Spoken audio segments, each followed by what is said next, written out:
Si pensamos en Roma, indudablemente la primera imagen que nos llega a la cabeza es su gran Coliseo romano. Y sí, vamos a hablar del Gran Coliseo, de 10 de sus grandes curiosidades, de aquellas cosas que nunca te han contado o que quizás no sabes.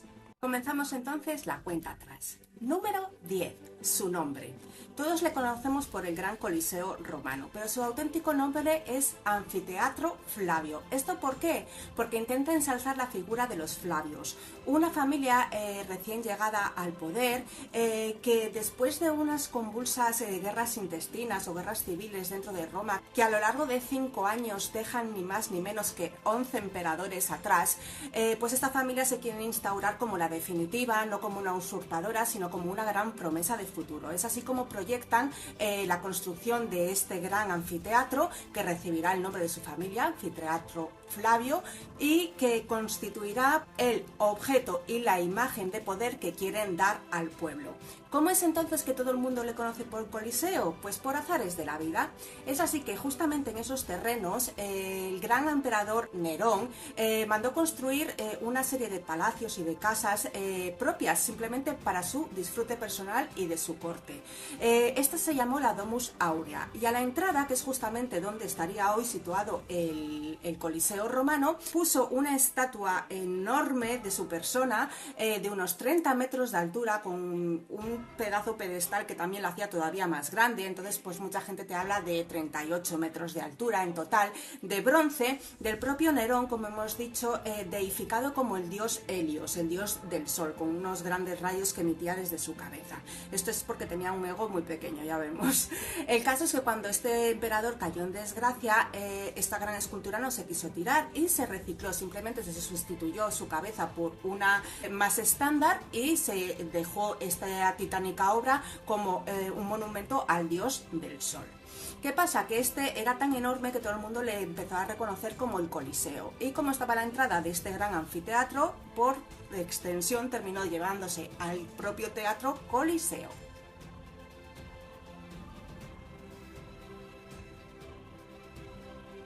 Número 9. Su inauguración. A ver, es el coliseo más grande construido en todo el Imperio Romano.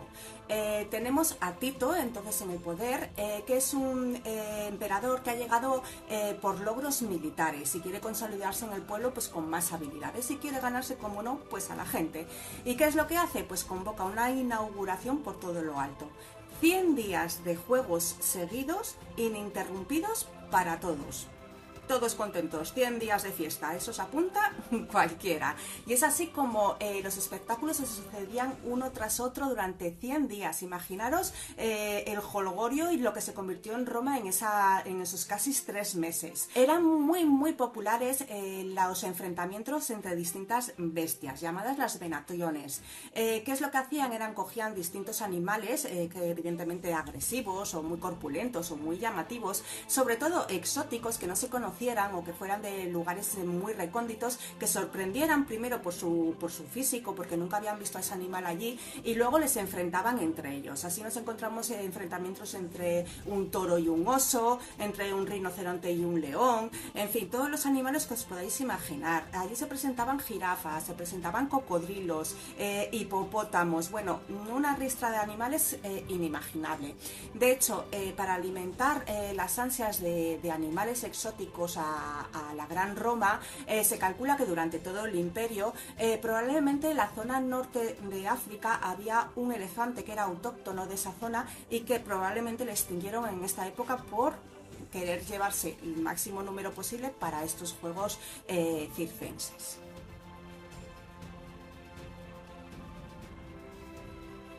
Así que nos quedamos con la triste cifra de que en estos 100 días de inauguración unas 5.000 bestias fueron sacrificadas en el anfiteatro romano.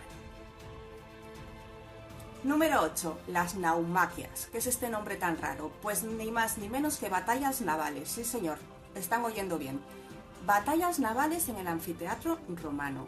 Y es que todas las representaciones que se podían llevar a cabo en el anfiteatro podían llegar a ser desde ejecuciones de reos, que las hacían públicas, pues para cuanto más sangrientas pues mejor, para servían de ejemplo, y encima pues lo convertían en un espectáculo. Como no, el enfrentamiento, lo que acabamos de ver entre distintos animales, el enfrentamiento entre gladiadores, y la gran ocurrencia y lo que más espectacular podía ser eran las naumaquias, estos enfrentamientos o recreaciones de batallas navales. Para ello, ojito, había que inundar el anfiteatro por completo. Está claro que llenarle de agua, impresionante, pero luego volverle a vaciar para continuar con los siguientes juegos, imaginaros. Para ello también se utilizaban unos barcos a escala, evidentemente más chiquititos y con menos calado para que pudiesen navegar o maniobrar de una forma más fácil. Imaginaros lo que tiene que ser entrar en el anfiteatro y encontrarte pues en medio una especie de lago y una recreación de una batalla naval. Impresionante, sin duda alguna. Número 7. Espectáculo gratis para todos. Sí, gratis. La palabra gratis siempre nos ha traído, ya sea en la antigüedad o ahora. Y estos espectáculos eran para todo el mundo, da igual tu escala social, da igual que fueras rico, que pobre, que esclavo, que ciudadano romano o no. El caso es que podías asistir porque eran gratuitos. Allí se concentraba toda Roma y por eso tenían tantísima popularidad. Solo una pequeña porción de personas no podían entrar en estos juegos y eran precisamente los exgladiadores, cosas que me parece súper injusta porque si has superado tu vida como gladiador, que menos que ponerte en el otro lado y disfrutar de esos juegos, pero bueno, no podían. Los actores y los enterradores, estos tres tipos de personas eran considerados lo peor de la clase social, lo más bajo. Estaban tan despreciados y tan apartados de la sociedad que no se les dejaban participar en este espectáculo. El resto de la gente, plena libertad, mujeres, niños, esclavos, libertos.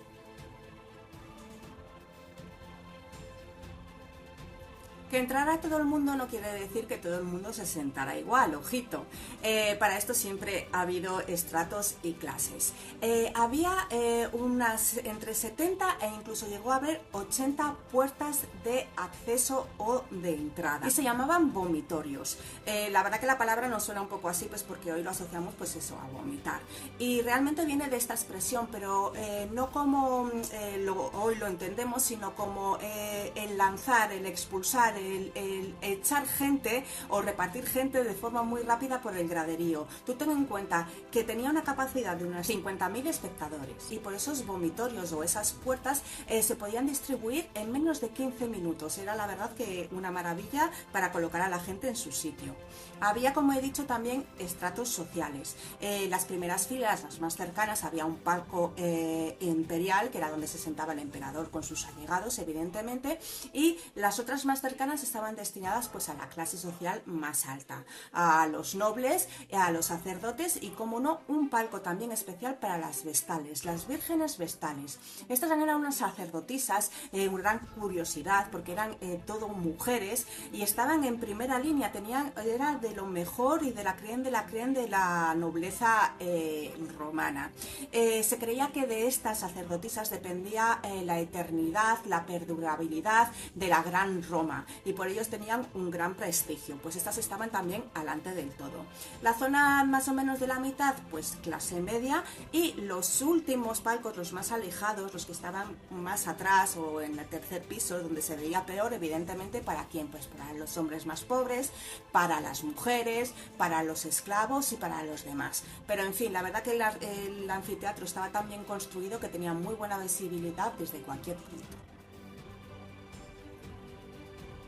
Número 6. El velarium. ¿Qué es esto? Pues que el anfiteatro constaba ni más ni menos con una lona retráctil que podía cubrir y proteger a los espectadores del sol abrasador. Esta situación ya la tuvieron en cuenta en la construcción del anfiteatro romano y lo que crearon es una serie de lonas retráctiles, es decir, que se podían mover, abrir, estirar, encoger a placer para cubrir las zonas en las que daba más el sol y proteger así a estos espectadores.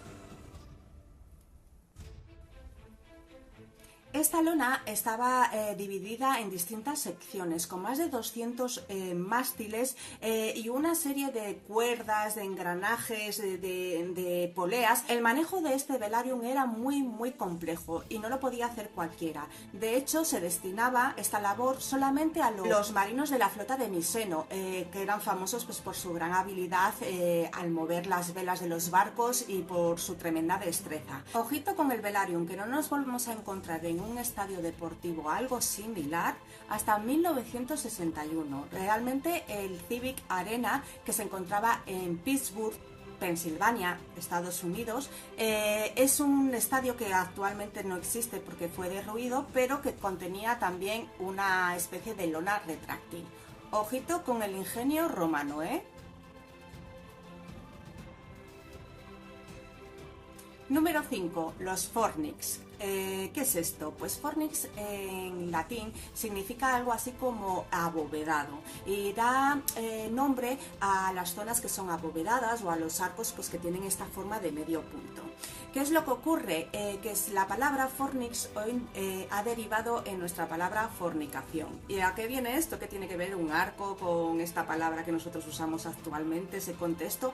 ¿Qué ha pasado ahí? Bien, pues el sexo está muy unido al espectáculo también. Y en Roma había muchísimas prostitutas especializadas. ¿Qué quiere decir? Que se colocaban en sitios específicos. Y cómo no, en los arcos del anfiteatro romano, en esos fornis, se colocaban estas mujeres de vida alegre para ofrecer sus servicios. Es así que entre espectáculo y espectáculo, si querías, podías salir a estos arcos y solicitar pues la compañía de estas señoritas.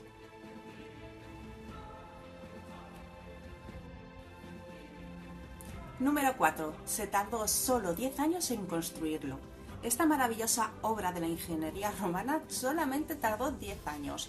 Esto igual nos puede parecer muy poco tiempo, pero es que si encima nos vamos a determinadas cifras como saber que movieron 700.000 toneladas de piedra para hacerlo, 300 toneladas de acero para hacer las abrazaderas que unían los bloques. Movieron 220.000 toneladas de tierra para poder hacer unos cimientos de unos 9 metros de profundidad para que estuviese bien asentado. Usaron alrededor de 1 millón de ladrillos, unos 3,5 millones de piedra travertina, y a esto súmale pues los mármoles más finos para las decoraciones exteriores, pues toda la madera para el tramoyaje de dentro y, como no, cemento a tope, cemento romano a tope. Todo esto junto forman esta maravillosa y genial obra que hoy aún podemos contemplar.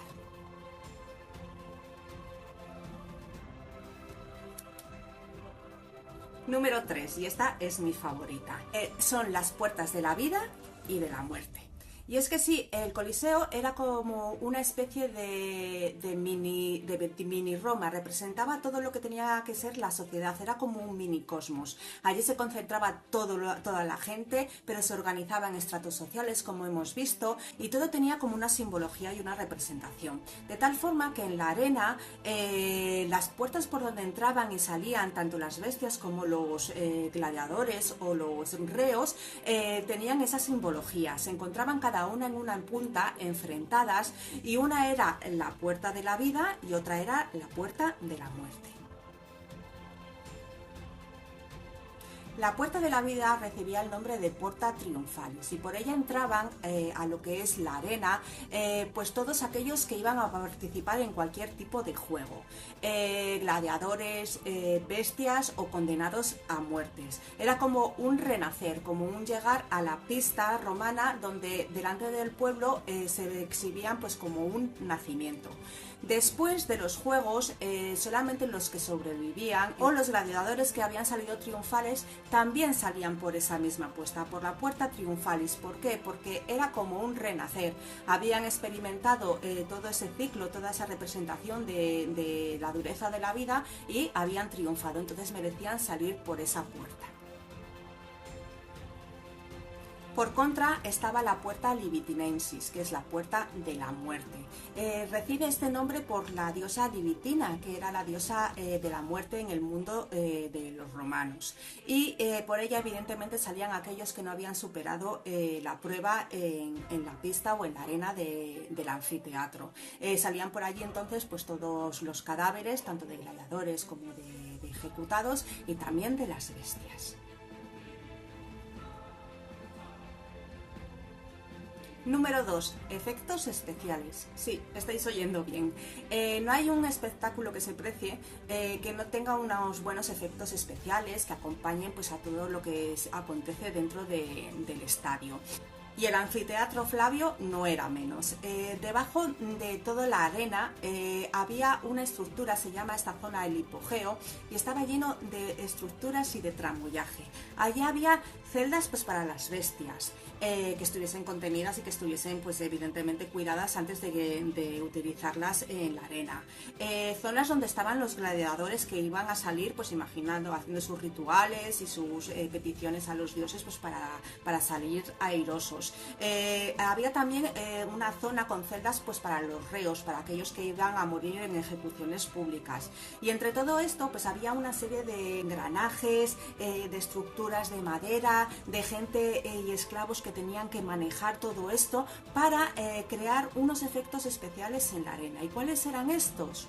Pues ni más ni menos que una serie de rampas que se combinaban en unos ascensores, si estáis oyendo bien, unos ascensores, unos 28 se ha contabilizado que había, que eran movidos cada uno de ellos por unas 11 personas. Estos sí que eran esclavos, y lo que hacían era elevar a la arena pues, o a las personas que quisieran que saliesen en ese momento, o a las bestias, de forma que abría una rampa y aparecía como de la nada un león, 3 gladiadores o lo que fuera. Imaginad el efecto sorpresa, os tenéis que poner en el pellejo, pues claro, de un romano de la época, que de repente ve que se abre la tierra y sin ton ni son aparece allí pues lo que sea, o más gladiadores, animales o demás. Era un efecto visual tremendamente impresionante y que requería ahí debajo pues un trabajo de, pues ya os digo, de personas, de estructuras, de movimiento, de poleas y de coordinación increíble. El resultado, unos efectos que dejaban a cualquier otro anfiteatro pues bastante más alejado de lo que era este, número 1 de todos los anfiteatros. Y llegamos así al número 1. Este es un dato súper curioso, y es que actualmente, hoy en día, el Coliseo se ha convertido en un símbolo contra la pena de muerte.